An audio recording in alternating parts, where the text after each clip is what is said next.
Dans la nuit du samedi au dimanche, on a le décret qui arrive avec interdiction de la messe. Je me suis quand même déplacé dans l'église en me disant il y aura peut-être quelques personnes qui seront là, qui n'auront pas vu les informations, qui vont venir peut-être discuter un petit peu. Je me retrouve à l'église Saint-Romain, à côté de la gare, à 11 h.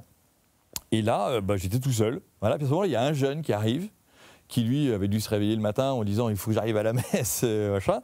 Et je lui dis mais Tristan, qu'est-ce que tu fais là je viens à la messe. Je dis, en fait, on n'a plus le droit à la messe. Donc, voilà. Donc, on était un peu penauds tous les deux. En l'espace de 2 secondes, je lui donne mon téléphone. Je lui dis, écoute, ce que tu vas faire, c'est que tu vas filmer la messe. On va se faire un Facebook Live. Ça a été le début d'une magnifique aventure. Les gens attendent, comme d'habitude, mais là, ils sont coincés chez eux, derrière leur écran, qui est enfin une forme de parole positive, encourageante, joyeuse presque. Et tout est tellement calé dans la mort du Covid, où on ne nous annonce que les morts, que les cas, que les trucs, que finalement, moi, sur 25 minutes de retransmission par jour, j'essaye de transmettre autre chose. Les familles qui avaient des proches malades ou âgés ne pouvaient pas les accompagner normalement. Je pense que les extrêmes onctions étaient peut-être difficiles aussi. Impossible. Est-ce que vous avez dû faire face à ça? La première image, c'est de me retrouver dans un cimetière avec une veuve qui enterre son mari après plus de 60 ans de mariage,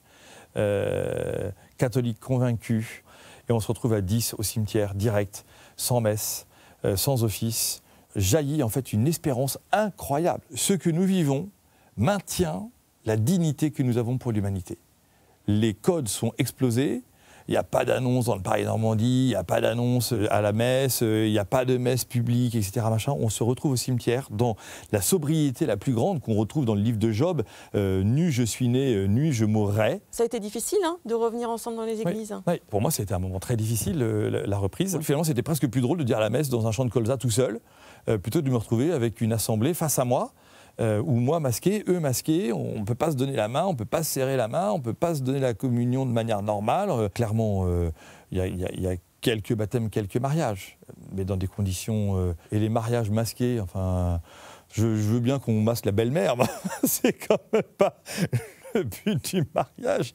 Il y a de l'introspection en ce moment. Beaucoup. Est-ce que ça approfondit la foi ou est-ce que ça donne la foi? Est-ce que j'ai encore la foi? Vous voyez? Qu'est-ce que je fais de ça? Quel regard j'ai sur ma propre foi aujourd'hui? Est-ce que je suis un robot qui filme les messes? Ou voilà, qu'est-ce que Dieu veut me dire là-dedans? Vous voyez?